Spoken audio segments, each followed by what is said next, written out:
कौन है भगवान? भगवान क्या करते हैं? मैंने तो आज तक कभी नहीं देखा। तो ये प्रश्न आपके भी दिमाग में उठ रहा होगा और आपके बहुत सारे लोग ऐसे जानने वाले होंगे जो अक्सर ये प्रश्न पूछते हैं कि भगवान कौन है और क्या करते हैं वो। मैंने तो आज तक उनको कभी नहीं देखा, किसी ने भी नहीं देखा।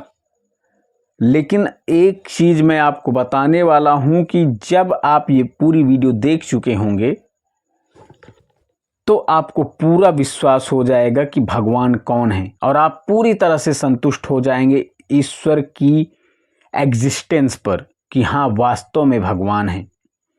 तो आइए बात करते हैं भगवान कौन है। हमेशा याद रखिएगा, कभी कभी कुछ चीज़ें दिखाई नहीं देती आपको अपनी ये सीधी आंखों से, वो आपको तभी दिखाई देती हैं जब आप उसके लिए प्रयास करते हैं। जैसे कहें कि आपको बनना है आईएएस अधिकारी और आप सोच रहे हैं कि हम आईएएस बन जाएं सिर्फ आंखों से, मन से, लेकिन उतनी मेहनत नहीं करें, आपके अंदर उतना भाव नहीं, आपके अंदर उतनी श्रद्धा नहीं, आपके अंदर आईएएस की तैयारी या आईएएस की पढ़ाई करने के लिए जुनून नहीं, तो वो आप कैसे बन पाएंगे? तो भगवान क्या हैं, इसको जानने के लिए बहुत ज़्यादा मेहनत करने की ज़रूरत है। और वो मेहनत शारीरिक मेहनत नहीं है, आस्था रूपी मेहनत, भाव रूपी मेहनत। वो करेंगे तो भगवान को जान जाएंगे। और आज इन सारे चीज़ों को जोड़ते हुए मैं आपको भगवान के बारे में पूरी जानकारी दूंगा कि भगवान क्या है।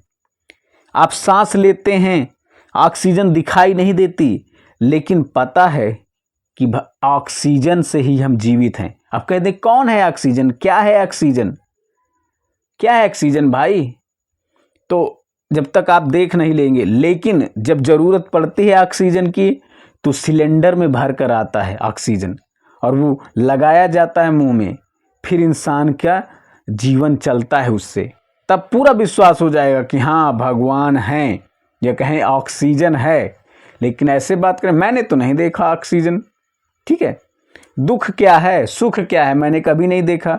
अंदर से महसूस किया गया, अंदर से आपने महसूस कर लिया दुख मुझे हो रहा है। सुख क्या है, अंदर से आपने महसूस किया, दिखाई थोड़ी देता है। जब आप महसूस करेंगे तो वही आपके सामने दिखेगा। जब आप सुखी महसूस करेंगे तो मुंह से दिखेगा, आपके सामने वाला व्यक्ति भी आपको देखकर खुश होगा। आप महसूस तो करेंगे ही, साथ में आप सामने देख भी पाएंगे। तो चलिए देखते हैं भगवान होते क्या हैं, कौन होते हैं भगवान और क्या करते हैं।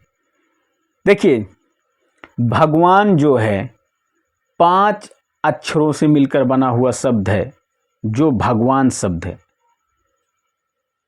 भा ग वा न। अभी तो आपको 4 लग रहे हैं, चलिए इसका संधि विच्छेद करते हैं।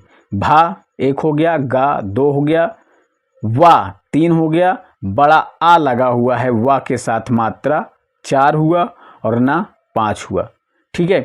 अब भा मतलब भूमि, गा मतलब गगन, वा मतलब वायु, बड़ा आ मतलब आग या अग्नि, ठीक है, ना मतलब नीर। तो कौन है भगवान? भाई, जो इन सारी चीजों को कंट्रोल करने की क्षमता रखते हैं, इन 5 चीजों को नियंत्रित करने की क्षमता रखने वाले व्यक्ति ही भगवान हैं। और उसी से हमारा जीवन है, इन 5 चीजों से जीवन है हमारा। और इनको नियंत्रित किए हुए हैं, मतलब उनसे भी ऊपर, ठीक है। तो भगवान आप समझ गए होंगे कि भगवान क्या हैं, ठीक है। देखिए, एक शब्द होता है रूपवान। रूपवान मतलब जिसका चेहरा बहुत सुंदर हो, रूपवान हो गया। एक शब्द होता है धनवान। धनवान मतलब उसके पास धन है, तब वो क्या हुआ? धनवान हुआ। और ये भगवान एक शब्द हो गया, मतलब उसके पास भाग्य है। भाग्य क्या है? तो भाग्य में गूढ़ तत्व छिपा हुआ है, आपको समझना होगा। भाग्य शब्द में गूढ़ तत्व है। भाग्य शब्द में 6 चीजें सम्मिलित हैं। आइए जानते हैं क्या 6 चीजें हैं और जिनके पास ये 6 चीजें हैं वही भगवान है। जिनके भी पास ये 6 चीजें हैं वही भगवान है। पहला, संपूर्ण ऐश्वर्य। जितने भी ऐश्वर्य की चीजें हैं, सारा ऐश्वर्य जिसमें समाहित है। जिसके पास धन है, जिसके पास यश है, सबसे ज्यादा यश।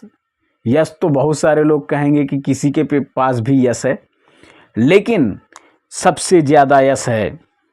ठीक है, सबसे ज्यादा धन है, सबसे ज्यादा ऐश्वर्य है, सबसे ज्यादा श्री है, सबसे ज्यादा ज्ञान है, सबसे ज्यादा वैराग्य है। ये 6 चीजें जिसमें समाहित हैं वही भग है, और भग जिसके पास है वही भगवान है। ये हमेशा याद रखिएगा। ये आपके प्रश्न का उत्तर है। देखिए, कभी कभी हम अनजाने वश, मतलब हमको ये जानकारी नहीं होती, शब्दों का ज्ञान नहीं होता, वास्तविकता से हम परिचित नहीं होते, तो अनजाने वश हम तमाम तरह की बात करते हैं। लेकिन जब आप गूढ़ तत्व को समझेंगे, गहनता से समझेंगे, तो आपको पता चल जाएगा कि भगवान शब्द क्या है या भगवान कौन है, भगवान शब्द क्यों पड़ा नाम। ठीक है, तो ये मतलब हुआ भगवान। तो भगवान क्या हुए? 5 चीज़ों पर जिनका नियंत्रण है। और आप समझिए कि इन 5 चीज़ों से ही हमारा जीवन है, और जो इन 5 चीज़ों को नियंत्रित किया है, तो उसकी हमारे लिए तो वही भगवान है ना, वही भगवान है, वास्तव में वही भगवान है। तो आशा करता हूं आपको भगवान शब्द का मतलब पता चल गया। अब मैं आपको बताने वाला हूं कि भगवान क्या करते हैं। यह भी महत्वपूर्ण प्रश्न है। बहुत सारे लोग कहते हैं कि दुनिया में तमाम तरह की घटनाएं हो जाती, भगवान करते क्या रहते हैं? अरे आपके भगवान क्या करते रहते हैं? तो भाई, अच्छी घटनाएं हो जाती हैं, जब बुरी घटनाएं हो जाती हैं तो आप या हम कोई भी संसार में याद करता है कि भगवान को अब याद किया जाए, क्योंकि अब यहाँ पर भगवान की जरूरत हो गई। क्यों? जब आप कोई स्वार्थ वाला कार्य करते हैं या आप अपने लालचवश कोई काम करते हैं और वो काम आपका सिद्ध हो जाता है, तो आप भगवान को क्यों नहीं याद करते? तब तो कहते भगवान, हे भगवान, भगवान जानने ना पाए, ये बस ये काम मेरा हो गया, मैं आज के बाद ऐसा नहीं करूँगा, भगवान बस ना जानने पाए, ऐसा भाव आता है। आपको महसूस भी होता होगा अंतरात्मा से कि ये गलत है, लेकिन आप करते हैं। लेकिन जब कोई दुर्घटना, कोई बुरी घटना हो जाती है, तब भगवान याद आ जाते हैं। कोई अच्छी चीज़ हो रही तो उसमें खुशी खुशी सब गुजर जाएगा, कोई नहीं याद आएगा कि हे भगवान, आपने बहुत अच्छा किया, मैं आपका आभारी हूँ, ऐसा आप कभी नहीं कहते। लेकिन जब कोई दुखद घटना या कोई भी छोटी से छोटी चीज़, आप थोड़ा सा आग के तिनके से जल जाते हैं, तो कहते हैं भगवान, ये दिक्कत हो गई, मुझे ही जलाना था। तो ये भाव पैदा करना दोनों परिस्थिति में तो जरूरी है ना। तो सुनिए भगवान क्या करते हैं। भगवान हमारे कर्मों का परिणाम देते हैं। राजा को रंक और रंक को राजा बनाते हैं कर्मों के आधार पर। अब वो कर्म आपके प्रारब्ध हो सकते हैं, संचित कर्म हो सकते हैं जो आपने जानबूझकर किया है और आपको लगता है कि सारा संसार कर रहा है, हम भी कर रहे हैं, इसीलिए तो सारा संसार को कष्ट मिल रहा है, इसीलिए आपको भी कष्ट मिल रहा है। इसलिए कर्मों पर ध्यान दीजिए। और बहुत सारे लोग गंगा स्नान करने जाते हैं, तो गंगा स्नान करने अगर आप जाते हैं तो इस भाव से कि हमारे पाप धुल जाएंगे, तो भगवान या माँ गंगा आपके वही पाप धुलती हैं, या भगवान आपके वही पाप माफ़ करते हैं जो आप जानबूझकर नहीं करते। अगर आप जानबूझकर प्रयोजित ढंग से वो पाप करते हैं, तो वो पाप ना तो गंगा मैया द्वारा धुला जाता है, ना ही भगवान के द्वारा।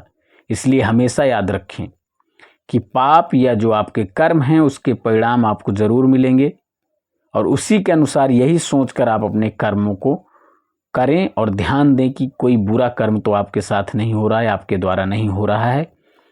तो ज़रूर ध्यान दीजिएगा। आशा करता हूँ आपको ये वीडियो पसंद आया होगा और आपके प्रश्नों का जवाब भी मिल गया होगा। अगर अच्छा लगा वीडियो तो इसको शेयर भी करें उन साथियों को जो ईश्वर को नहीं समझ पाए अभी तक। धन्यवाद।